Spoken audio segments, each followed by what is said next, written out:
सकते हो। जोहार परिवार में आप सभी दोस्तों का स्वागत है और सभी को राधे राधे, जय श्री कृष्ण दोस्तों, जोहार और गुड मॉर्निंग, गुड इवनिंग, सत श्री अकाल दोस्तों।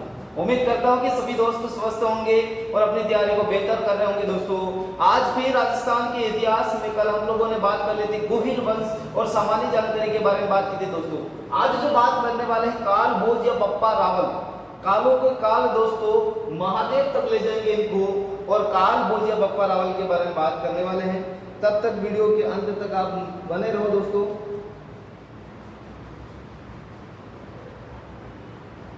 वीडियो के अंत तक बने रहो, है ना। हम जो बात करने में काल भोज या बप्पा रावल, कल जो हम लोगों ने बात की थी गोहिल वंश के बारे में दोस्तों, सॉरी गोहिल के बारे में बात की थी और हम लोगों ने देखा था गोहिल ने 566 ईस्वी में यहाँ पर क्या किया था, गोहिल राजवंश की नींव डाली थी और मेवाड़ गोहिल वंश का संस्थापक माना जाता है दोस्तों।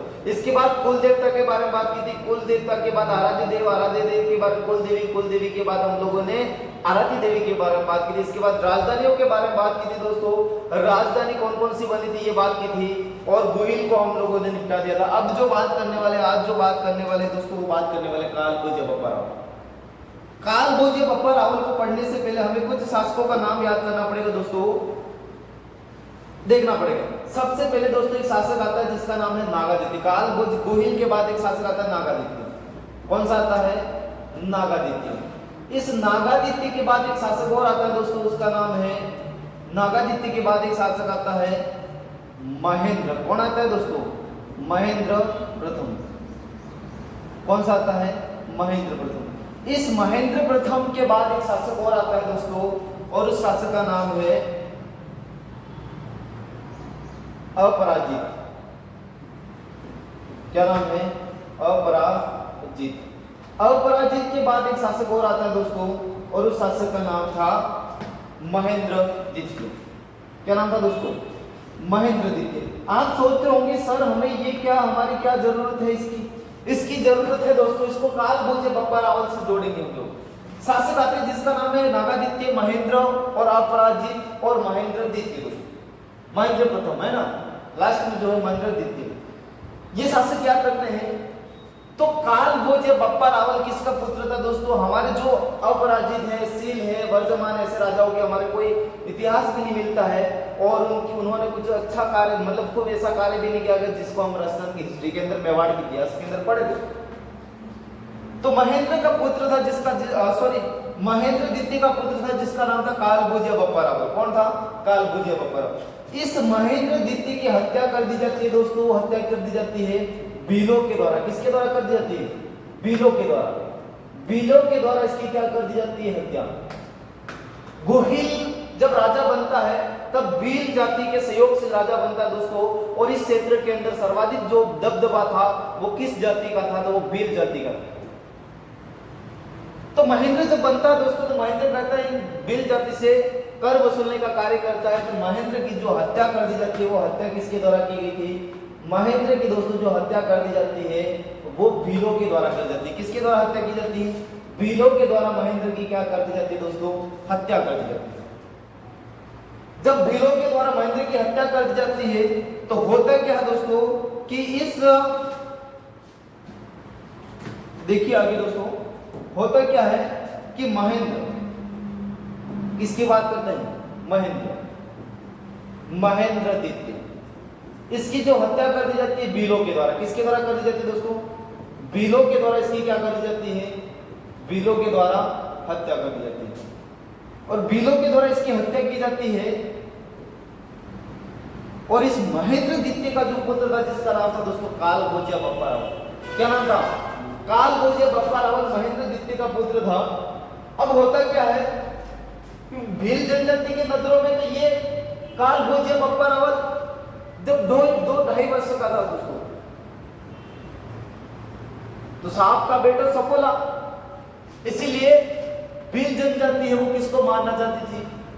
बप्पा रावल को मारना चाहती, काल भोज या बप्पा रावल। तब होता क्या है कि दोस्तों एक कहानी आती है, ऐसा बताया जाता है कि इसको महेंद्रदित्य का पुत्र था, लेकिन होता क्या है कि एक कमलावती नामक ब्राह्मणी थी और एक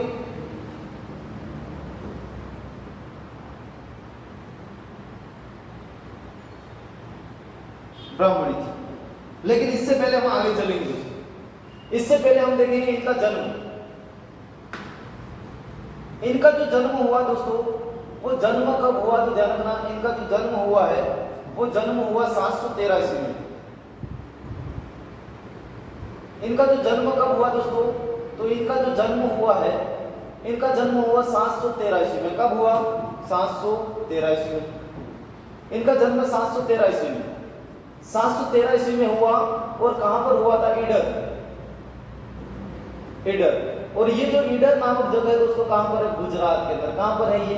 गुजरात में। ईडर गुजरात में इनका क्या होता है दोस्तों? जन्म होता है। इनके पिताजी का नाम अभी देखिए तो पिताजी का नाम था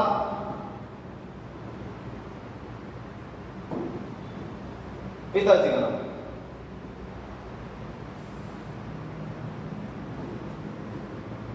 इनके जो पिताजी का नाम था दोस्तों, काल भोज या बप्पा रावल के पिताजी का नाम है ना। इनके जो पिताजी का नाम था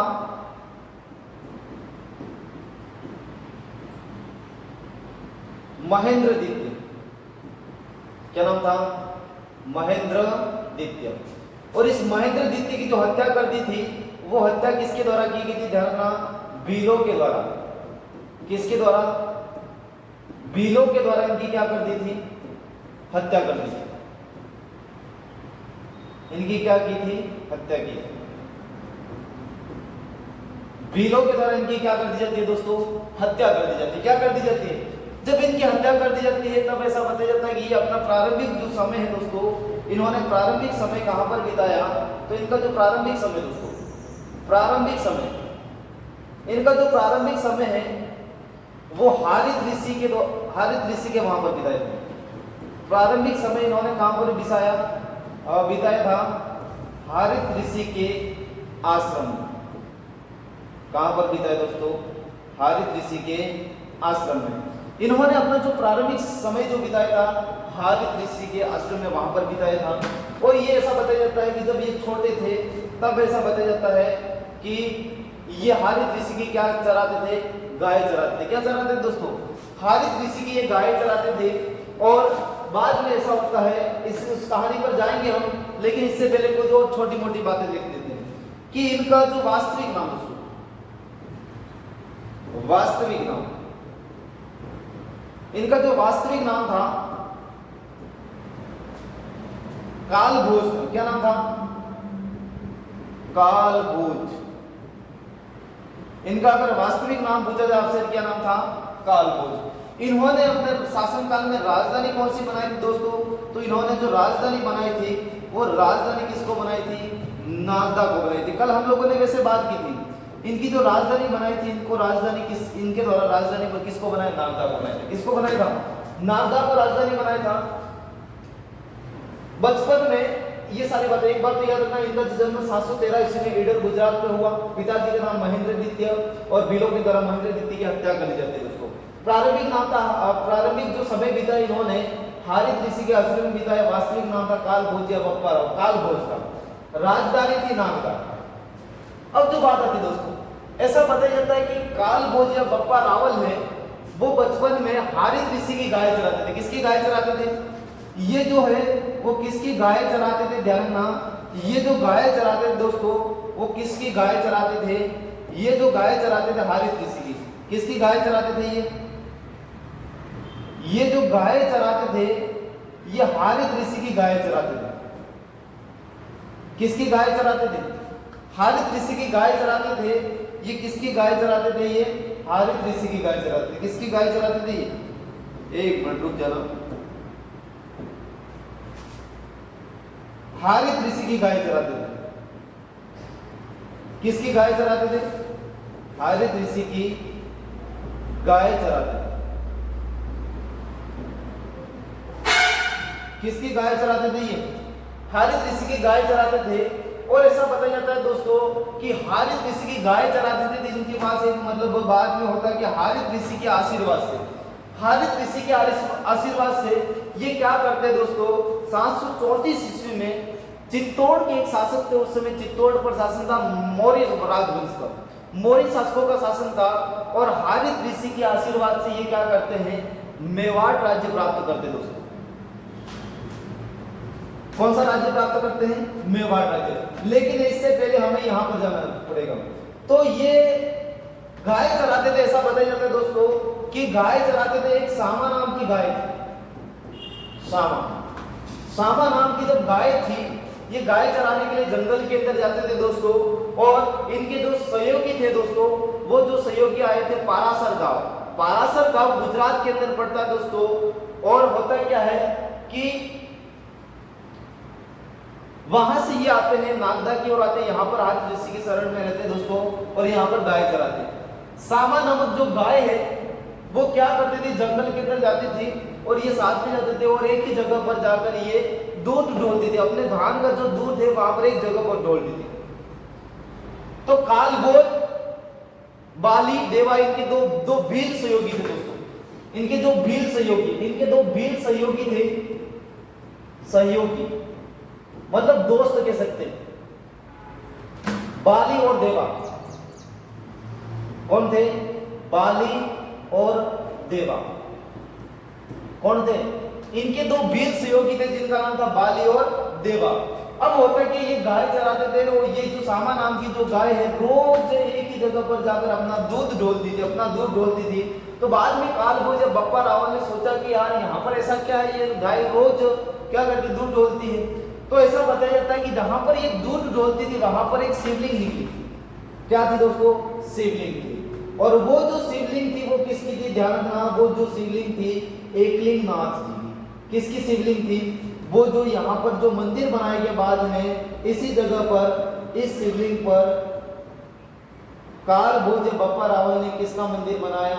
एकलिंग नाथ का मंदिर बनाया, है ना। आगे बढ़ेंगे, लेकिन इससे पहले और भी बात करते हैं कि हारित ऋषि के आशीर्वाद से इनको क्या प्राप्त हुआ था? राज्य की प्राप्ति हुई थी। एक लाइन और लिख देते हैं यहाँ पर दोस्तों कि हारित ऋषि किसके से?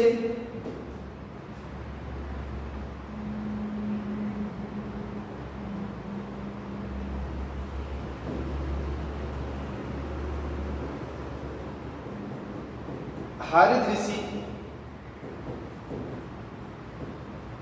के आशीर्वाद से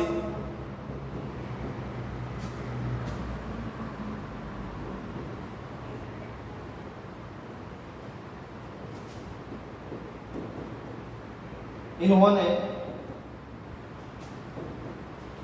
734 ईस्वी में मौर्य शासक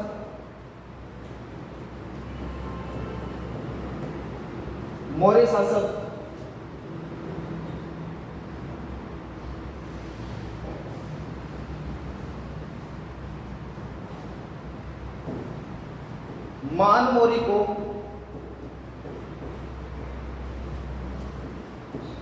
पराजित कर चित्तौड़ दुर्ग पर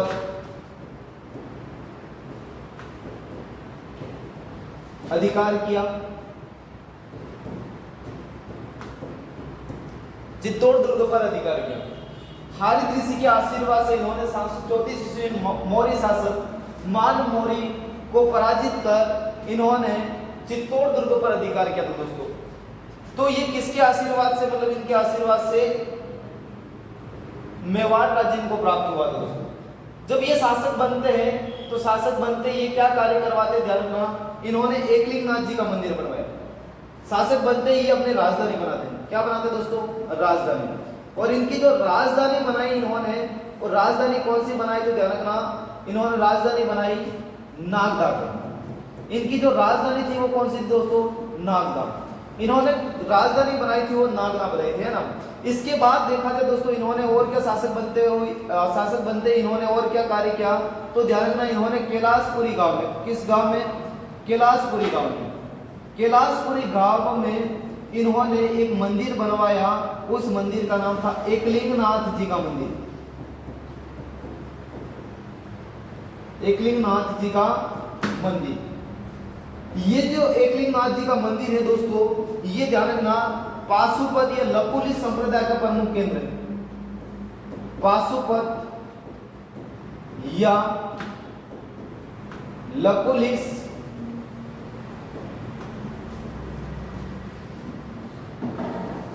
संप्रदाय का प्रमुख केंद्र, ये ध्यान रखना, पाशुपत या लकोली संप्रदाय का प्रमुख केंद्र है दोस्तों। कौन सा मंदिर है? ये मंदिर है एकलिंगनाथ जी का मंदिर है। कहां पर बनवाया? कैलाशपुरी गांव। और आप सोच रहे होंगे सर कैलाशपुरी गांव कहां पर आता है? तो जो कैलाशपुरी जो गांव है दोस्तों वो कहां पर आता है? ये जो कैलाशपुरी गांव है वो कहां पर है? उदयपुर के अंदर। कहां पर है ये? उदयपुर के अंदर। कहां पर है? उदयपुर। राजधानी नागदा बनाई और यहीं पर कैलाशपुरी गांव में उदयपुर में इन्होंने एकलिंगनाथ जी का मंदिर बनवाया और पाशुपत ये लकुली संप्रदाय का प्रमुख केंद्र है। ये जो एकलिंगनाथ जी है दोस्तों, ये जो एकलिंगनाथ जी है वो क्या है? तो ध्यान रखना, गोहिल वंश के कुल देवता है। हम लोग बात कर चुके हैं। ये क्या है? ये गोहिल वंश के कुल देवता, गोहिल वंश के कुल देवता। और ये स्वयं एकलिंग जी का मंदिर बनाकर स्वयं को दीवान मानकर शासन करते थे। स्वयं को दीवान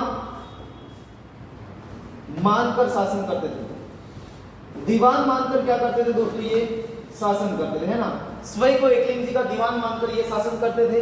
और ये गोहिल वंश के कुल देवता एकलिंगनाथ जी का मंदिर का निर्माण कालभोज या बप्पा रावल ने करवाया। आगे बढ़ते हैं। आगे जो बात की जाती है, क्या बात की जाती है? साथ साथ में नोट्स बनाते जाना।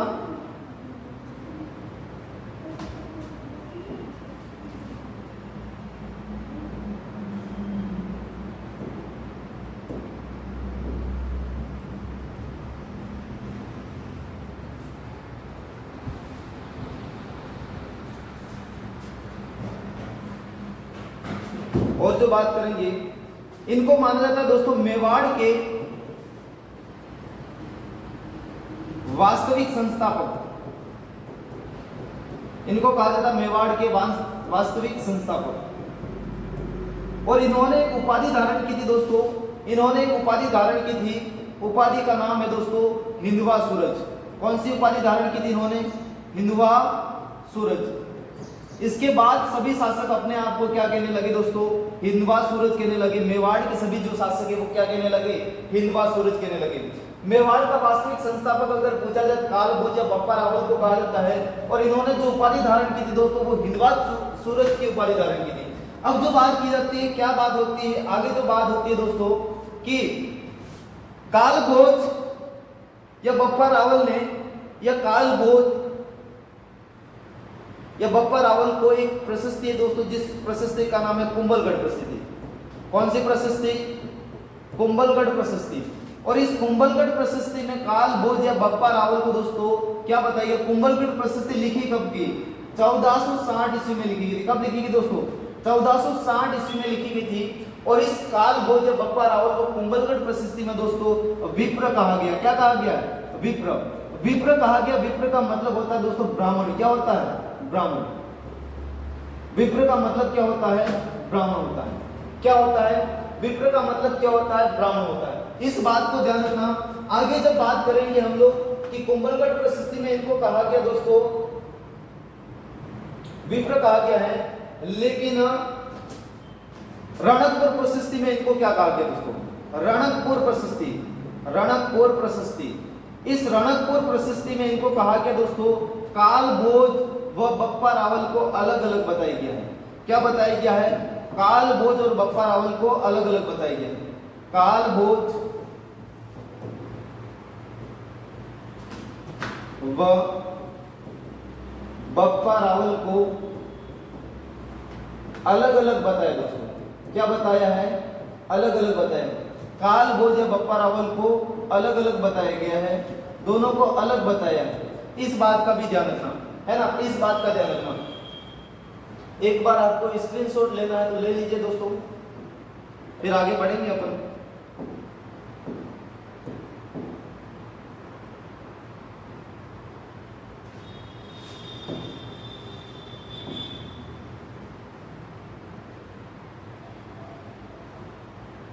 यहां तक लेना है तो ले लीजिए।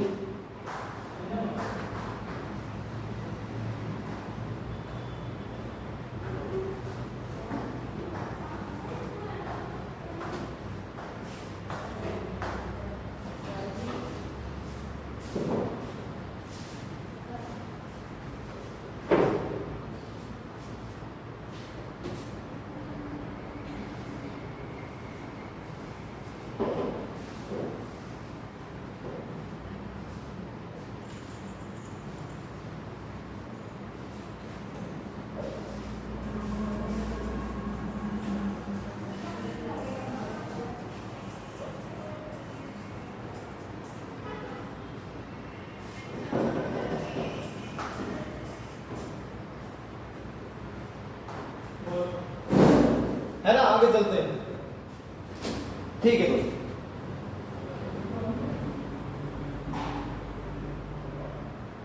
आगे बापर रावल के बारे में 1 2 3 4 बातें और याद रखनी आपको कि राजस्थान में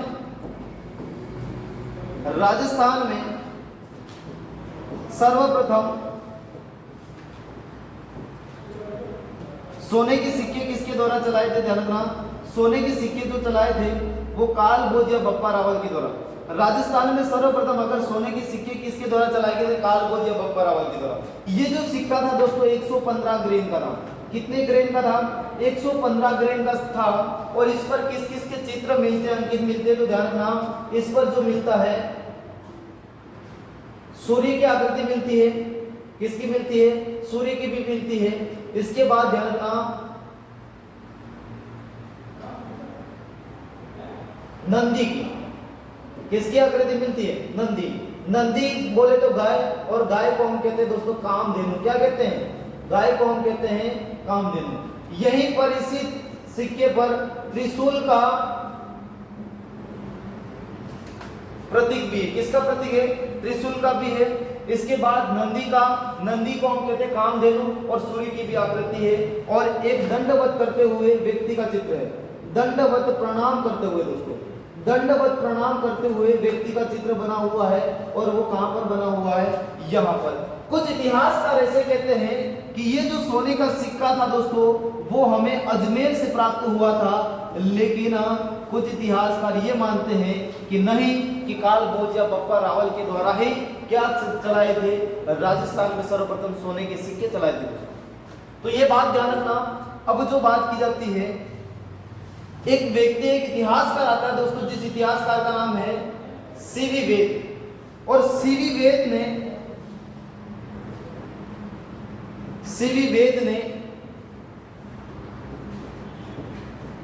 इनको एक उपाधि दी दोस्तों, चार्ल्स मार्टेल की। चार्ल्स मार्टेल की सीवी वेद ने इनको कौन सी उपाधि दी? ध्यान रखना दोस्तों, चार्ल्स मार्टेल की उपाधि दी थी। कौन सी उपाधि दी थी? चार्ल्स मार्टेल की उपाधि दी थी। इस बात का भी ध्यान रखना। काल भोज या बप्पा रावल जब चित्तौड़ के शासक बनते दोस्तों, तब चित्तौड़ दुर्ग पर आक्रमण किया था। उस समय 734 में मान मौर्य को पराजित किया था। लेकिन उससे पहले यहाँ पर जो शासन था वो किसका था? मौर्य शासकों का। किसका शासन था? मौर्य शासकों का शासन था। और मौर्य शासकों का शासन था, इसका मतलब ये समझ सकते हैं कि चित्तौड़ दुर्ग का निर्माण किसके द्वारा करवाया गया था? आप सभी लोगों को पता है कि इसका निर्माण चित्रांगन मौर्य के द्वारा कराया गया। किसके द्वारा? चित्रांगन मौर्य के द्वारा। चित्रांग मौर्य या चित्रांगन मौर्य ये दोनों एक ही दोस्तों, है ना? तो ध्यान रखना। इसके बाद इनकी जो समाधि है दोस्तों, इनकी जो समाधि है वो समाधि कहां पर है? इनकी जो समाधि है वो नागदा में। समाधि कहां पर है? नागदा में। इनकी जो समाधि बनी हुई है, इनकी जो छतरी बनी हुई है दोस्तों, वो कहां पर है? नागदा में। अब जो बात, कुछ और भी बात आती है दोस्तों कि इनके सैनिक अभियान पर हम चलते हैं दोस्तों, और सैनिक अभियान भी देखेंगे। सैनिक अभियान,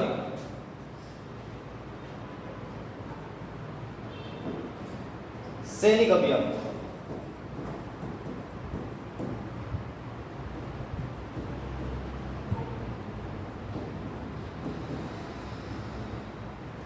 सैनिक अभियान कौन कौन से?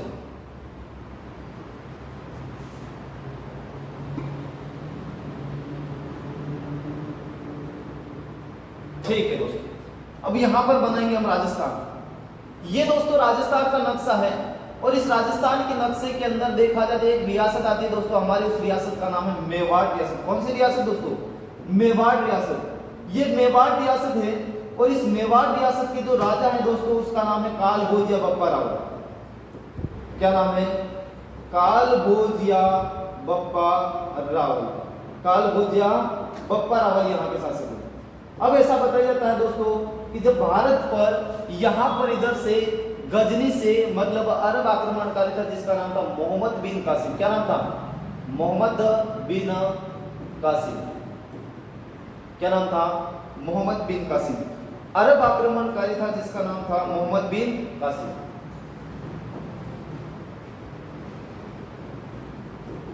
मोहम्मद बिन कासिम। इस मोहम्मद बिन कासिम का आक्रमण होता है दोस्तों इसका यहाँ पर देखना दोस्तों, यहाँ पर मेवाड़ का शासक है काल भोज या बप्पा रावल।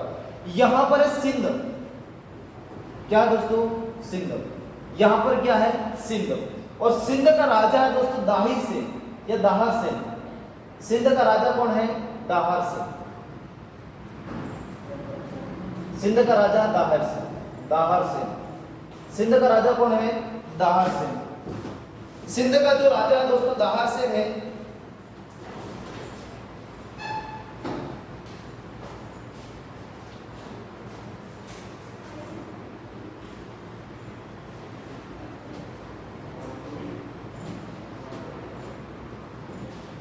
सिंध का जो राजा है दोस्तों वो दाहर सेन है। कौन सा है, दाहर सेन।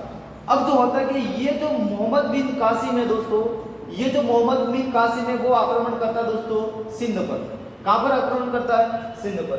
सिंध पर आक्रमण करता है तो होता क्या, जब सिंध पर ये जब आक्रमण करता है तो सिंध का राजा था दाहर सेन, और दाहर सेन को पराजित करके क्या होता है तो दोस्तों दाहर सेन को पराजित करके सिंध पर अधिकार कर लेता है। सिंध और राजस्थान की सीमा दोस्तों सटी हुई है, तो ये क्या भारत के ऊपर, राजस्थान के ऊपर आक्रमण नहीं करेगा दोस्तों, दिल्ली के ऊपर आक्रमण करेगा। इसीलिए ये इससे पहले से ही तैयार थे काल भोज या बप्पा रावल, और ये काल भोज या बप्पा रावल कहां चले जाते, सिंध में ये किसको पराजित करते हैं, तो ध्यान रखना यहाँ पर ये पराजित करते, किसको पराजित करते हैं, इसको क्या कर देते हैं, पराजित कर देते हैं।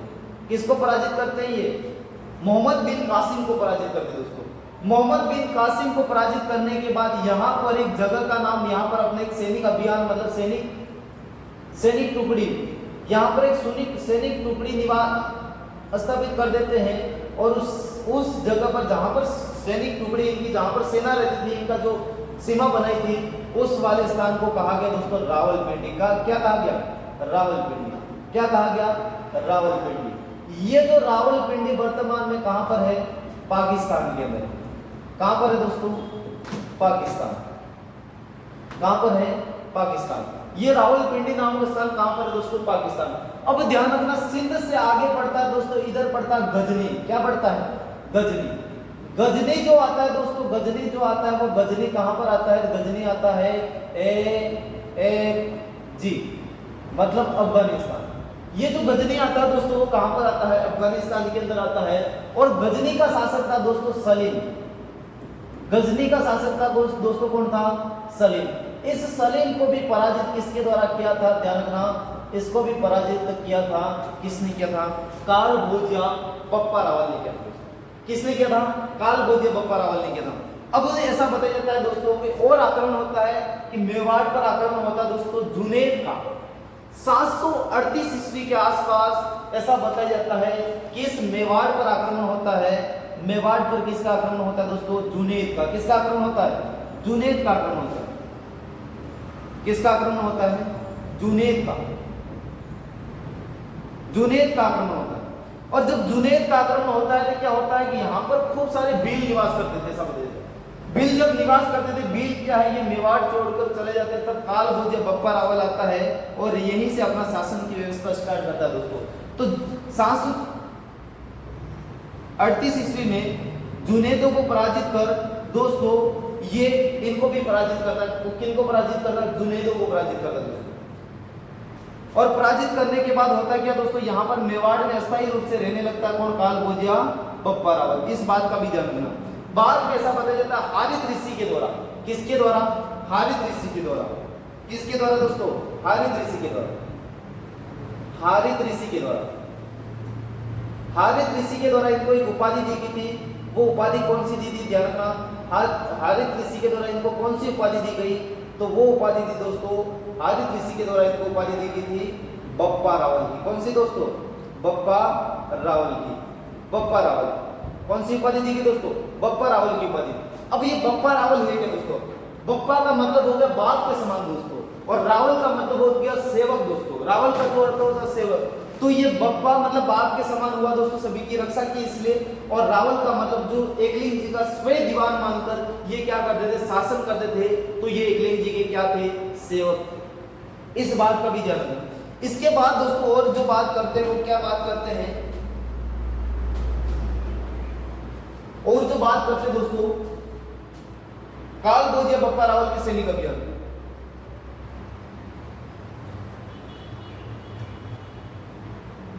आप दिख रहा होगा है ना, काल भोज या बप्पा रावल, इनका वो सैनिक अभियान होता है दोस्तों इराक के शासक, किसके शासक, इराक के शासक थे। हम यहां ऐसे भी लोकेशन बना देते हैं, इराक के शासक, इराक के शासक थे दोस्तों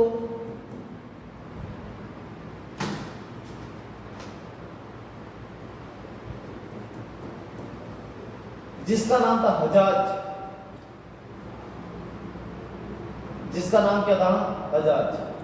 ये जो हजाज है, इस हजाज का जो दामाद था दोस्तों वो कर्नल मोहम्मद बिन कासिम और इसी का भतीजा भी हजाज था। और इस हजाज को भी पराजित करने वाला कौन था, काल भोज या बप्पा रावल। इसको भी पराजित किया था, किसने किया था, बप्पा रावल किया था। तो उम्मीद करता हूं कि ये सारी जो बातें हैं इसके जो सैनिक अभियान है वो समझ में आए होंगे दोस्तों आपको।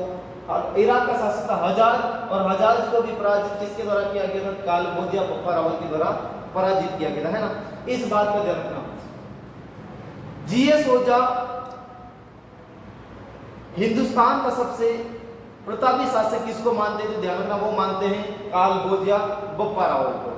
ये इतनी सारी बातें बताई थी मैंने किसकी, काल भोज या बप्पा रावल की। एक बार वापस हम पुनः इसके बारे में चर्चा करेंगे दोस्तों।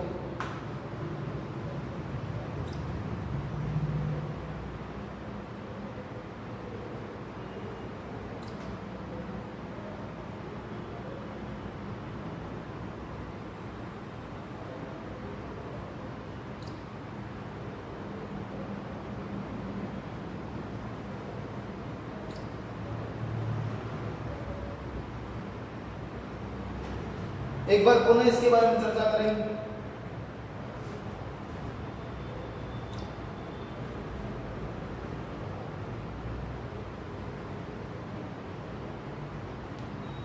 है ना, आ जाओ।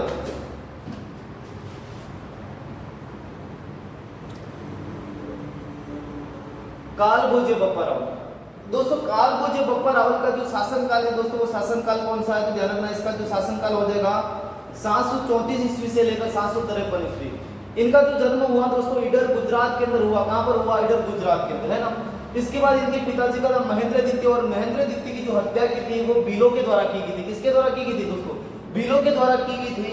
और बीलो के द्वारा हत्या की जाती थी क्योंकि इनका जो बचपन का जो समय बीतता है वो हादित ऋषि की कुटिया में बीतता है दोस्तों। और हादित ऋषि के आशीर्वाद से ये क्या बनते हैं दोस्तों, तो ध्यान रखना, शासक बनते हैं। 734 ईस्वी में इन्होंने मान मोरी को पराजित करके मेवाड़ में राजगद्दी पर ये बैठे थे दोस्तों, है ना। 734 में मान मोरी को पराजित करके। इनका जो वास्तविक नाम था दोस्तों काल भोज था। वास्तविक नाम क्या था, काल भोज था। इनकी जो राजधानी थी वो राजधानी दोस्तों नागदा थी। हमें वो चीजें पढ़नी जो हमारे सिलेक्शन, बाकी ज्ञान का भंडार तो खूब पढ़ा, देख लेना दोस्तों। हारित ऋषि के आशीर्वाद से इन्होंने 734 में मौर्य शासक मान मौर्य को पराजित कर चित्तौड़ दुर्ग पर अधिकार किया था दोस्तों। और हारित ऋषि की ये गाय चराते थे। जब ऐसा बताया जाता है हारित ऋषि की गाय चराते थे, इनके जो बील सहयोगी थे देवा बाली, ये तीनों गाय चराने के लिए जाते थे दोस्तों। और सामा नाम की गाय थी, वो जो गाय है दोस्तों अपना जो दूध है जो एक शिवलिंग पर वहां पर मतलब जो कुछ झाड़ियां थी वहां पर डोलती थी। और होता क्या है कि वो स्वामा नाम की जो गाय थी वो जहां पर दूध डोलती थी उस जगह पर क्या था, ध्यान रखना दोस्तों, शिवलिंग था। और उस शिवलिंग के बाद उस शिवलिंग जो था वो शिवलिंग के ऊपर एक मंदिर बनाया, एकलिंगनाथ जी का मंदिर दोस्तों। और ये जो एकलिंगनाथ जी का मंदिर बनाया, इसके साथ इन्होंने एक मंदिर और बनाया था, सास बहू का मंदिर दोस्तों, सास बहू का मंदिर, सास बहू का मंदिर बनाया था इन्होंने। और ये जो सास बहू का मंदिर कहां पर बनाया था दोस्तों, ये बनाया था नागदा के अंदर। कहां पर बनाया था, सास बहू का इन्होंने मंदिर जो बनाया था वो दोस्तों कहां पर बनाया था, नागदा के अंदर। नागदा कहां पर आता है, उदयपुर। इन्होंने एकलिंग जी मंदिर के पीछे एक मंदिर और बनाया था दोस्तों, वराह मंदिर। अगर याद रखो तो रख लेना, नहीं रखो तो भी चलेगा। वराह मंदिर, कौन सा मंदिर बनवाया था इन्होंने, वराह मंदिर भी बनवाया। तो 3 मंदिर हो गए। आगे चलते दोस्तों, कितने मंदिर हो गए, 3 मंदिर हो गए। अब जो बात करते हैं दोस्तों कि इनकी जो राजधानी बनाई थी इन्होंने, राजधानी कौन सी थी, इनकी जो राजधानी थी दोस्तों वो राजधानी कौन सी थी, है ना। राजधानी हो जाएगी इनकी नागदा। कौन सी हो जाएगी दोस्तों, राजधानी इनकी क्या हो जाएगी, नालंदा इनकी क्या हो जाएगी, राजधानी हो जाएगी। राजधानी इनकी कौन सी हो जाएगी, नालंदा इनकी राजधानी। इसी नालंदा के अंदर कैलाश, यहीं पर इन्होंने देखा जाए किसका मंदिर बनाया था दोस्तों, कैलाशपुरी। कैलाशपुरी गांव में इन्होंने एकलिंगनाथ जी का मंदिर बनवाया, जो पाशुपति या लकुली संप्रदाय का प्रमुख केंद्र माना जाता है। गुहिल वंश की कुल देवता माना जाता है। श्वेत गोहिल स्वयं दीवान मानकर ये शासन करते थे। किसके, एकलिंग जी के स्वयं दीवान मानकर ये क्या करते दोस्तों, शासन करते थे। मेवाड़ का वास्तविक संस्थापक देखा जाए तो किसको माना जाता है, काल भोज बप्पा रावल को माना जाता है। इन्होंने एक उपाधि धारण की थी, हिंदवा सूरज की उपाधि धारण की थी दोस्तों। और ऐसा बताया जाता है कि कुंभलगढ़ प्रशस्ति में इनको विप्र कहा गया, विप्रवंशी कहा गया। मतलब इसका जो अर्थ होता है ब्राह्मण होता है। ये जो कुंभलगढ़ प्रशस्ति दोस्तों लिखी कब गई है, तो ध्यान रखना, ये जो कुंभलगढ़ प्रशस्ति लिखी गई है दोस्तों 1460 ईस्वी में। कब लिखी गई है, 1460 ईस्वी में लिखी। कब लिखी गई है, 1460 ईस्वी में। आगे जो बात करते हैं, रणकपुर प्रशस्ति। रणकपुर प्रशस्ति में काल भोजा बप्पा रावल को अलग अलग बताया गया है ना। राजस्थान में सर्वप्रथम सोने की सिक्के चलाए थे 115 ग्रेड, और इसके ऊपर किस किस की आकृति मिलती है, सूर्य की मिलती है, नंदी की मिलती है, जिसको कामधेनु गाय कहते हैं। त्रिशूल का दंडवत प्रणाम करते हुए व्यक्ति का भी चित्र मिलता है। इसके बाद देखा जाए, सीवी वेद ने इनको चार्ल्स मार्टेल की उपाधि दी दोस्तों। और एक बात, सामलदास, इनकी जो समाधि नागदा के अंदर एक व्यक्ति का नाम आता है दोस्तों, यहां पर वो लिख दो कि कर्नल जेम्स टोड। किसकी बात करते हैं, colonel James Tod. Colonel James Tod ने इनकी जो समाधि मानी है दोस्तों, वो समाधि कहां पर मानी है, तो इनकी कर्नल जेम्स टोड के अनुसार इनकी जो समाधि है दोस्तों, वो समाधि कहां पर है, तो वो हो जाएगी खुरासन। खुरासन कहां पर हो जाएगी, खुरासन। इनकी जो समाधि है वो कहां पर दोस्तों, खुरासन, है ना। अब इनके सैनिक अभियान देखें दोस्तों, क्या देखे, सैनिक अभियान। इनके जो सैनिक अभियान है दोस्तों, ये आगे इनके सैनिक अभियान क्या आ जाएंगे, सैनिक अभियान। ऐसा बताया जाता है कि दोस्तों उस समय सिंध का राजा था दाहिर, सिंध का राजा था दाहिर, दाहिर से था, और इस दाहिर सर पर, इस सिंध पर आक्रमण किया था मोहम्मद बिन कासिम दोस्तों। किसने किया था, मोहम्मद बिन कासिम ने जब आक्रमण किया, उस समय मेवाड़ का शासक था काल भोज बप्पा रावल। तो बाद में इनका फर्ज बनता है, क्योंकि ये राजपुताने पर भी अधिकार करेगा, सिंध और राजस्थान की सीमा थी दोस्तों सटी हुई। तो होता है कि काल भोज बप्पा रावल क्या करता है, यहाँ पर सिंध पर जाकर मोहम्मद बिन कासिम को पराजित करता है दोस्तों। और पराजित करने के बाद यहाँ पर अधिकार कर लेता है, और यहाँ पर अपना सैनिक अड्डा स्थापित करता है, सैनिक टुकड़ी का अड्डा स्थापित करता है। और इसी जगह का नाम रखा गया बाद में, जहाँ पर सैनिक रहते थे, रावलपिंडी। इन्होंने सोचा यार बैठे बैठे क्या करें दोस्तों, तो ये सैनिक अभियान लेके गजनी लेके गई। और ये जो गजनी कहां पर पड़ता है, अफगानिस्तान के पड़ता है, और गजनी के शासक सलीम को भी पराजित किया था इन्होंने। अब जो बात करते हैं 738 ईस्वी में मेवाड़ पर जुनैद के नेतृत्व में आक्रमण होता है दोस्तों। जब जुनैद के नेतृत्व में आक्रमण होता है, जुनैदों का आक्रमण होता है दोस्तों, उस समय जुनैद वो लूटपाट के लिए जाने जाते थे दोस्तों। खूब सारे लूटपाट करते थे, कुछ लोगों को यहाँ से बंदी बनाकर ले जाते थे दोस्तों। तो होता क्या है, काल भोज बप्पा रावल ने जुनैदों को पराजित करके यहाँ पर बिलों को वापस, जुनैदों को पराजित करके दोस्तों ये क्या करते हैं, तो ध्यान रखना, मेवाड़ की राजगद्दी संभालते दोस्तों। किसको संभालते हैं, मेवाड़ की राजगद्दी, है ना। इसके बाद देखा जाए तो काल भोज ने इराक के शासक हजाज को भी पराजित किया था, है ना। किसको पराजित किया था, हजाज। आगे चलते दोस्तों,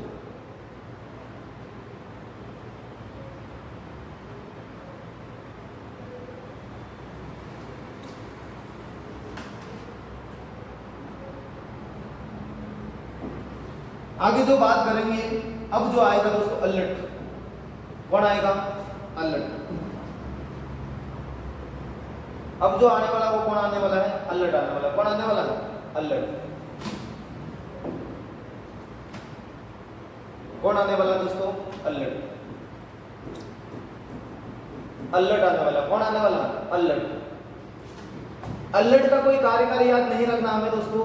जब अल्लट शासक बनता है, कौन शासक बनता है, अल्लट। इसको एक उपाधि, ख्यातों में भाटों के द्वारा एक उपाधि दी गई दोस्तों। इसको कौन सी उपाधि दी गई है, तो ध्यान रखना, इसको एक उपाधि दी गई है। उपाधि का नाम क्या है दोस्तों, तो आलू रावल। कौन सी उपाधि दी गई, आलू रावल। कौन सी उपाधि दी गई इसको, उपाधि जो इनको दी गई है वो उपाधि दी गई। दूसरा जो शासक आता है जिसका नाम है अल्लड़, और इनको उपाधि दी गई है आलू रावल की। किसकी उपाधि दी गई दोस्तों? आलू रावल।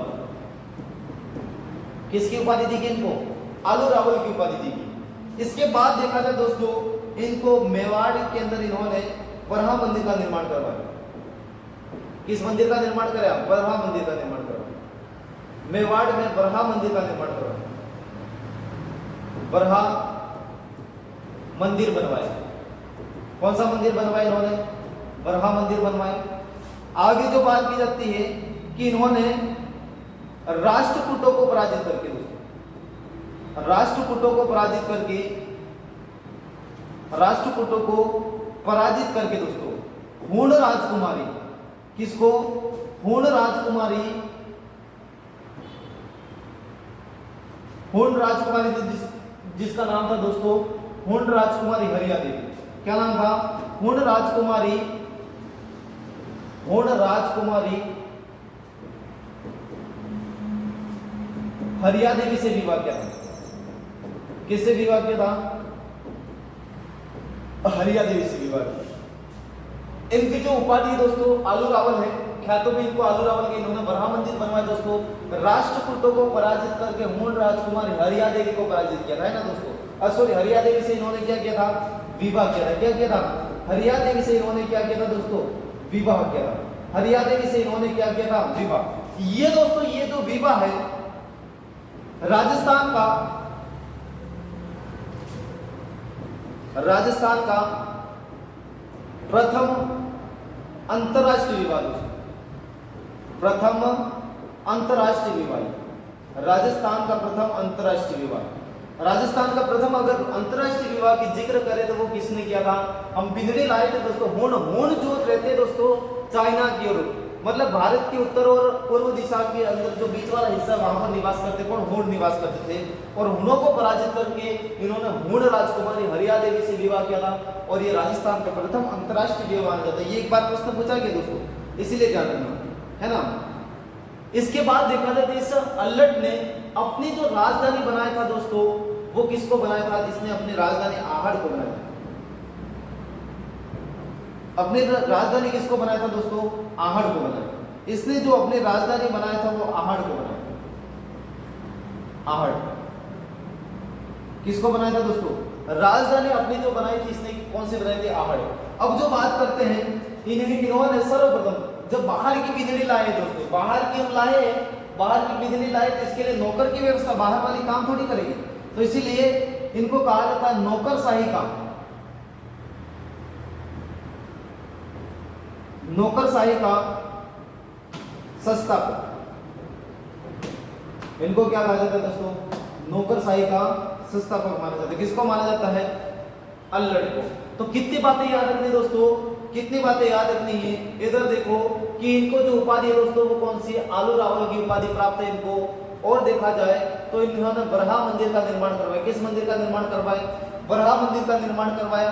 राष्ट्रकूटों को पराजित कर हूण राजकुमारी हरिया देवी से विवाह किया और बाहर की बिजली लाई थी, इसलिए इन्होंने नौकर की व्यवस्था करनी पड़ी, इसीलिए इनको कहा गया नौकरशाही का संस्थापक। राजस्थान का प्रथम अंतरराष्ट्रीय विवाह माना जाता है दोस्तों। और इन्होंने अपनी राजधानी जो बनाई थी वो किसको बनाई थी? आहड़ को बनाई। किसको बनाई थी? आहड़ को राजधानी बनाई।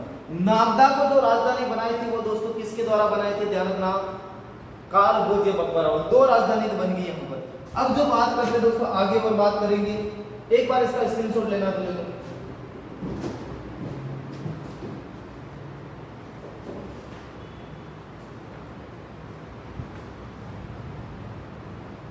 है ना दोस्तों, चलो आगे चलते हैं, आगे चलते हैं।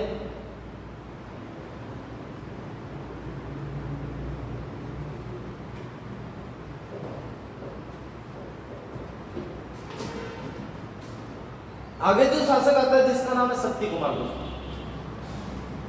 कौन आता है? आगे जो शासक आता है जिसका नाम है शक्ति कुमार। शक्ति कुमार कौन शासक बनता है? शक्ति कुमार शासक बनता है। शक्ति कुमार जब शासक बनता है दोस्तों तो ध्यान रखना, इधर ये राजस्थान का नक्शा है। किसका नक्शा है?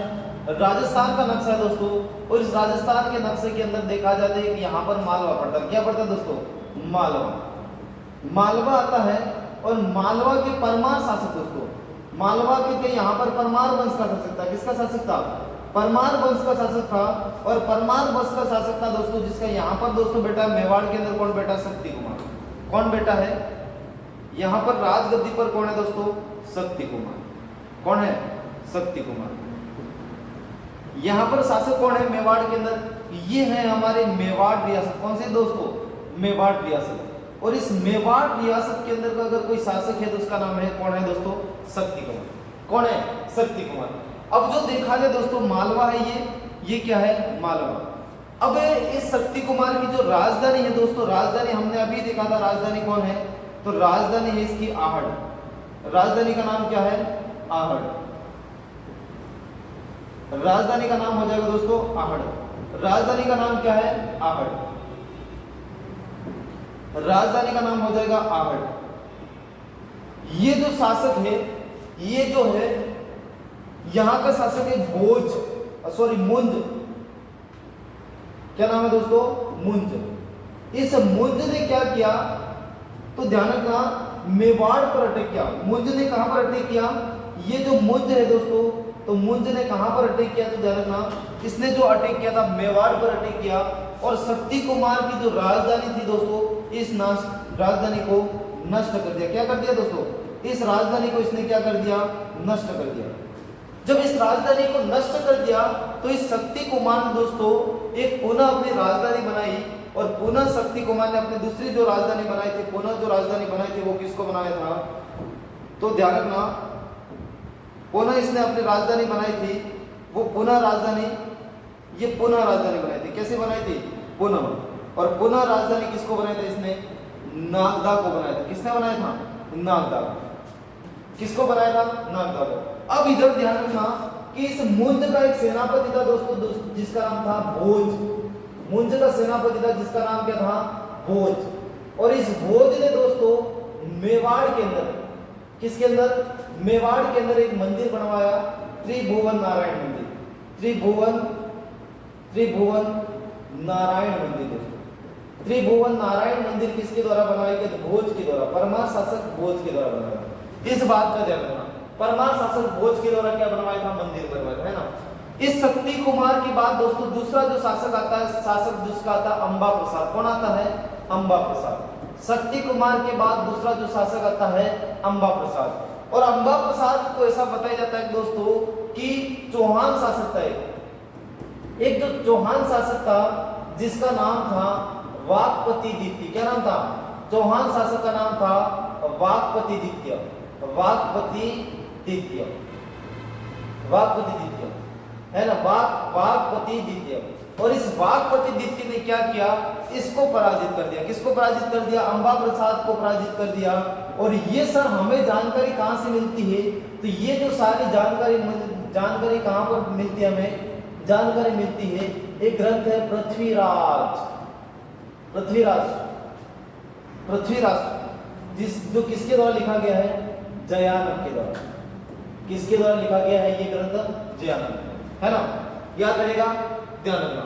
अब जो ऐसा ध्यान रखना कि मेवाड़ का शासक था दोस्तों शक्ति कुमार, और शक्ति कुमार की उस समय राजधानी थी वो आहड़ थी दोस्तों।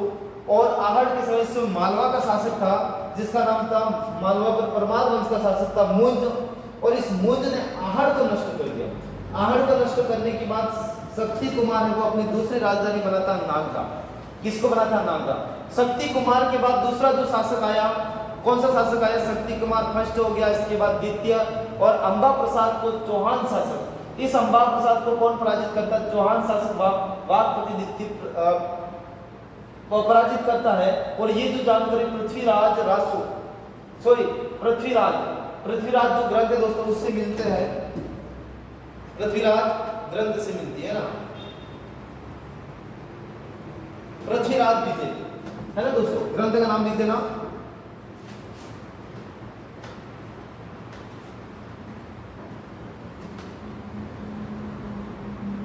पृथ्वीराज विजय। और ये जो पृथ्वीराज विजय किसके द्वारा लिखा गया? तो दोस्तों ज से याद रखना ये किसके द्वारा लिखा गया है, जयानक के द्वारा। किसके द्वारा लिखा गया है, जयानक के द्वारा। किसके द्वारा लिखा, जयानक के द्वारा, है ना, जयानक, इसके द्वारा। ये सारी बातें याद रखना। आगे चलते हैं दोस्तों, आगे जब बात करते हैं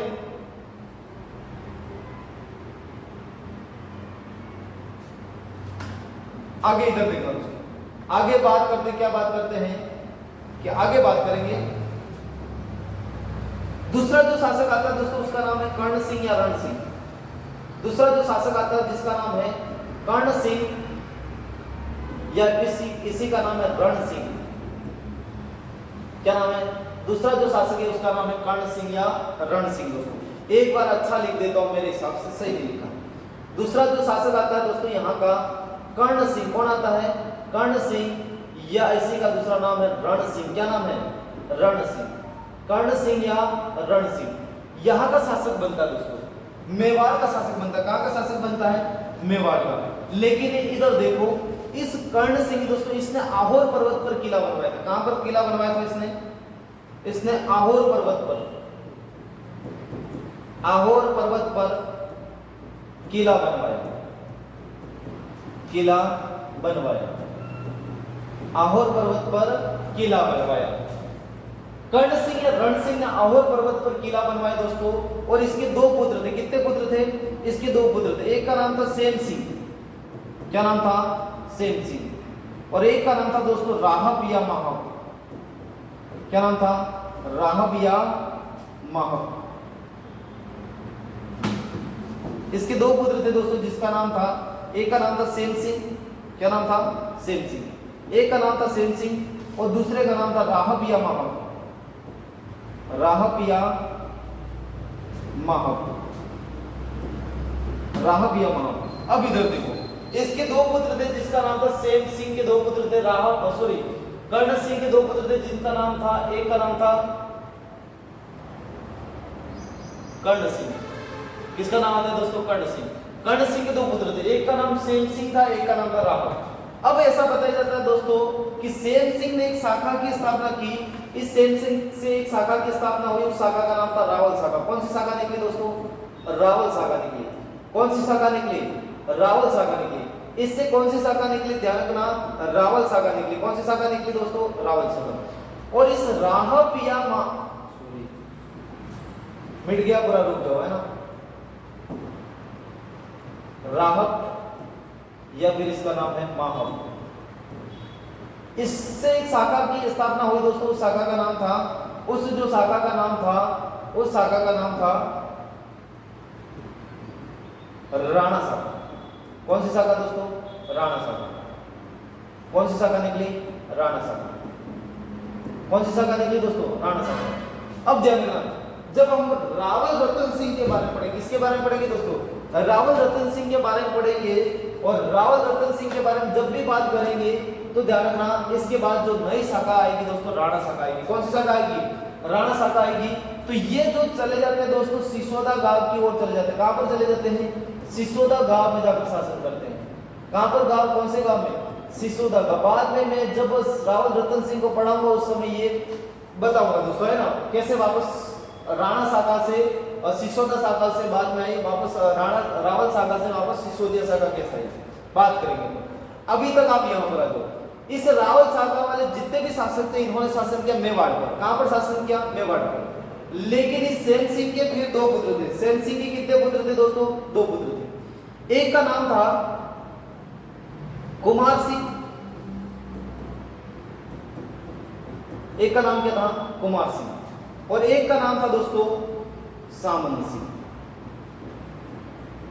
सामंत सिंह। एक का नाम था सामंत सिंह, एक का नाम था कुमार सिंह और एक का नाम था सामंत सिंह। दो पुत्र किसके थे, ये दो जो पुत्र थे वो किसके थे, सेम सिंह के, है ना। अब जो इसमें से जो शासक बनेगा दोस्तों, वो शासक कौन सा वाला बनेगा, तो वो सामंत सिंह बनेगा। कौन बनेगा, सामंत सिंह। इधर देखो, इधर हमें अब बनाना है दोस्तों राजस्थान का नक्शा। किसका नक्शा बनाना है, राजस्थान का नक्शा बनाना है। और इस राजस्थान के नक्शे के अंदर देखा जाए तो क्या है दोस्तों, ध्यान रखना, यहाँ पर बैठ गया है वो मेवाड़ रियासत। कौन बैठा दोस्तों, तो वो बैठा है सामंत सिंह। कौन बैठ गया, एक मिनट रुक जाना, कौन बैठ गया है? सामंत सिंह। मेवाड़ रियासत पर कौन बैठा दोस्तों? तो ध्यान रखना, सामंत सिंह। यह है मेवाड़ रियासत।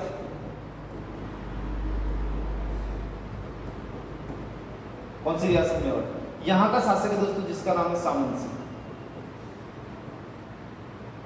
शासक का नाम क्या है? सामंत सिंह। सामंत सिंह।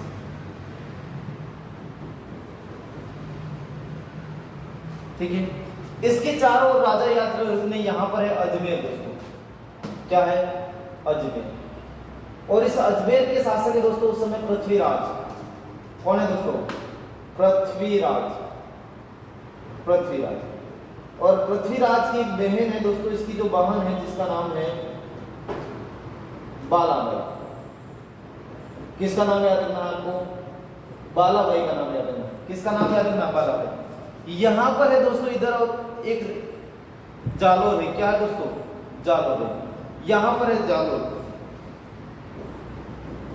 क्या है? जालोर। और जालोर का एक शासक है दोस्तों कीर्तिपाल। कौन है? कीर्तिपाल। कीर्तिपाल चौहान। जालोर का जो शासक है जिसका नाम है कीर्तिपाल चौहान। अब इधर देखो, इस सामंत सिंह का जो विवाह होता है दोस्तों, वो विवाह किससे होता है? ध्यान रखना, वो विवाह हो जाता है दोस्तों, वो किससे होता है? पृथ्वीबाई। सॉरी, बालाबाई नहीं, पृथ्वीबाई। यहां पर कौन? सॉरी, मिटा देना इसको। यहां पर जो है दोस्तों वो कौन है? पृथ्वीबाई। किससे विवाह होता है इनका? पृथ्वीबाई से। पृथ्वीबाई से इनका क्या हो जाता है दोस्तों? विवाह होता है। इनका क्या होता है? पृथ्वीबाई से इनका क्या होता है? विवाह होता है। पृथ्वीबाई से इनका क्या हो जाता है? विवाह हो जाता है। और ये बदले में ऐसा बताया जाता है कि ताराइन दोस्तों, ताराइन के तीसरे युद्ध, ताराइन के युद्ध में इन्होंने किसका साथ दिया था? पृथ्वीराज का क्या दिया था? साथ दिया था। क्या दिया था? पृथ्वीराज का इन्होंने क्या दिया था? सामंत सिंह ने साथ दिया था। अब इधर देखो दोस्तों, अब जो बात आती है, ऐसा बताया जाता है कि ये वाली घटना तो हमारी होगी कि यहाँ पर क्या किया? इनका विवाह हो। इनके समकालीन जालोर का शासक था दोस्तों कीर्तिपाल चौहान। इस कीर्तिपाल चौहान ने दोस्तों कि यहां पर आक्रमण किया। कहां पर आक्रमण किया? चित्तौड़ पर आक्रमण किया। और चित्तौड़ पर आक्रमण करके दोस्तों, चित्तौड़ पर आक्रमण करके इन्होंने क्या किया? तो ध्यान रखना, चित्तौड़ पर आक्रमण करके, चित्तौड़ पर आक्रमण करके, चित्तौड़ पर आक्रमण करके इन्होंने क्या किया? ध्यान रखना, चित्तौड़ पर अधिकार कर लिया। और ये जो सामंत सिंह है चित्तौड़ को छोड़कर वागड़ के अंदर चला जाता है। कहां पर चला जाता है दोस्तों? वागड़ प्रदेश के अंदर। और वागड़ प्रदेश के अंदर 1178 ईस्वी में दोस्तों, कब की बात है? 1178 ईस्वी में ये क्या करता है? तो ध्यान रखना, 1178 ईस्वी में वागड़ में गुहिल वंश की नींव डालता है। किस वंश की नींव डालता है? गुहिल वंश की नींव डालता है दोस्तों। गुहिल वंश की नींव किसने डाली थी? ध्यान रखना, वो जो डाली थी वो सामंत सिंह के द्वारा डाली थी। किसके द्वारा डाली गई? सामंत सिंह, है ना। इस बात को ध्यान रखना कि जालोर का शासक कौन था? कीर्तिपाल चौहान। और कीर्तिपाल चौहान ने सामंत सिंह को पराजित किया। सामंत सिंह दक्षिणी राजस्थान के अंदर दक्षिणी भाग के अंदर चले गए वागड़ प्रदेश, और वागड़ में गुहिल राजवंश की नींव डाली, है ना। और उस समय इनके समकालीन अजमेर का शासक था पृथ्वीराज, और पृथ्वीराज की बहन थी जिसका नाम था पृथ्वीबाई, और पृथ्वीबाई का विवाह सामंत सिंह से हुआ था। बाद में इसी सामंत सिंह का भाई था मथन सिंह, और मथन सिंह ने क्या किया था दोस्तों? वापस मेवाड़ पर अधिकार कर लिया था। कि उम्मीद करता हूँ आप लोगों को ये सारा समझ में आया होगा। इसके बाद हम मिलेंगे दोस्तों एक नई क्लास के साथ। तब तक के लिए आप सभी दोस्तों का धन्यवाद। अगर आपको ये सारे पीडीएफ चाहिए तो आप जोहार क्लासेस यूट्यूब चैनल जोहार क्लासेस पर यहाँ पर वीडियो के डिस्क्रिप्शन में लिंक दी गई दोस्तों, और लिंक जोहार क्लासेस टेलीग्राम की है, वहां पर आप जाके ज्वाइन कीजिए।